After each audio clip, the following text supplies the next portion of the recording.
It was the Tuesday afternoon in North Carolina. I just completed my 12-hour night shift in the hospital and came home. And around 2:30 in the afternoon, I woke up with this severe back pain that is radiating towards my leg. The pain was so severe that I was not even able to walk or move. I didn't have my phone with me, and my husband and kids were not home. So while I was trying to get out of the bed, I fell down on the floor alone. I didn't have anyone to call to.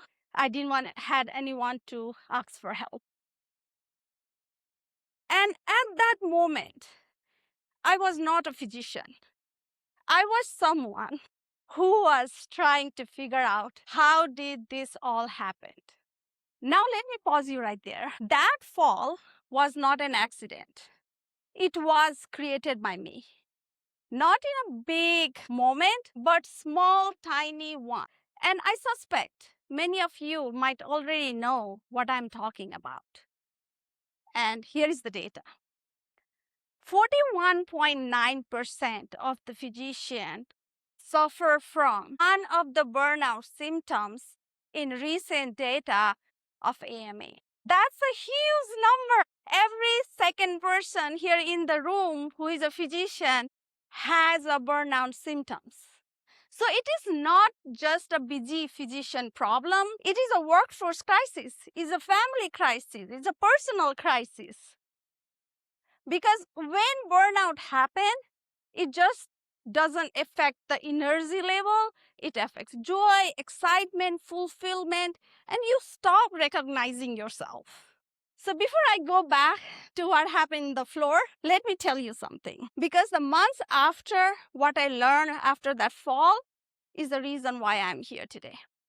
It was 2.5 years ago when it was my 5th year of doing nights in the hospital.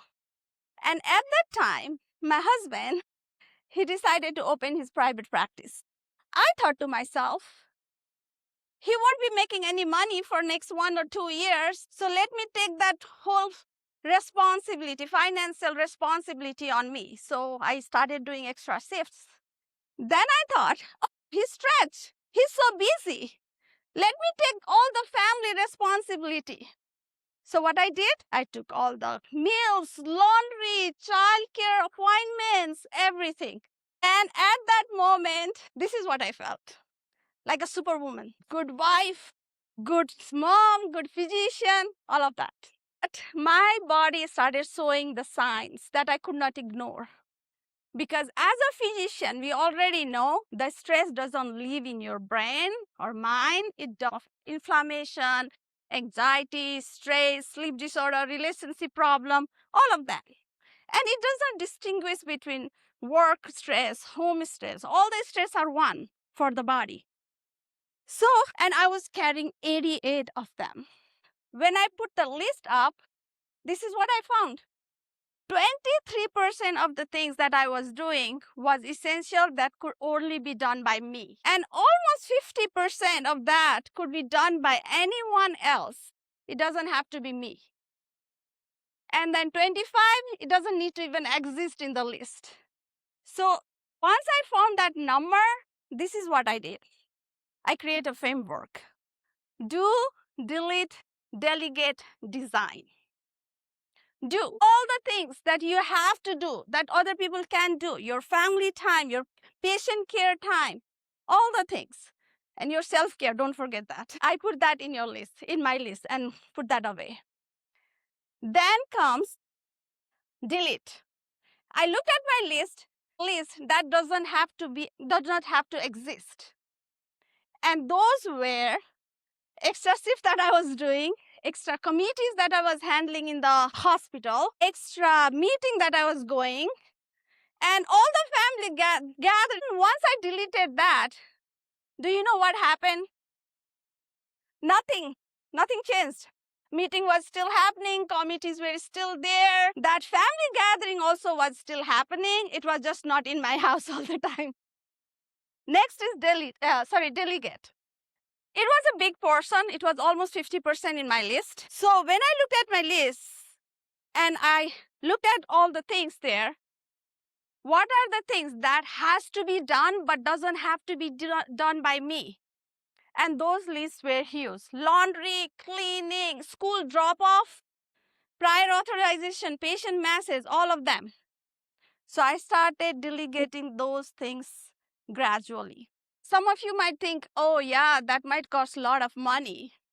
Of course it costs money. So does your burnout, so does your depression, so does the divorce that you don't see coming. So for me, math was simple. If I pay someone $25 an hour to save my burnout, to save my depression, to have a good family time, that was obvious math for me. And if once you start seeing delegation not as an indulgence and see it as an infrastructure, then you'll clearly understand. Now, this is my favorite part. So once you start delegating and deleting things, you will see so a lot of spaces in your calendar. This is the thing that I learned very early on is if you don't design your life, your calendar will start designing it. Other people priority, other people emergencies, hospital, clinic, everything else. So that's why I started designing it very early on. I built Momkinz, which is high achieving mom coaching program. I wrote book in Nepali for Nepalese kids, in English for Nepalese kids. And I'm doing more than I have done anywhere else. And a fun fact, I'm not practicing less medicine. Actually, I might be doing more medicine than before. So now let's go back to that floor where I'm still lying. So after, which felt like an hour, I slowly, gradually crawled back towards the hallway and grabbed my phone and called my husband then. And the week after, I rested fully, completely. And that's when I created that list that I showed earlier, 88 of them. And that was the day, it was the beginning of something special, beginning of me. 3 years ago, I was in the peak of burnout, didn't know myself, unable to recognize myself. And today, I'm thriving, doing more meaningful work than I have ever done. And it is not because I am less efficient, I'm more efficient, just because I have started doing less medicine, less other things. So today, I want everyone to grab a piece of paper, write 3 columns, delete, delegate, and design, and put one thing in each column. And take one step in next 7 days. Because burnout doesn't resolve is one big action, but results in one small action taken every single day. Thank you.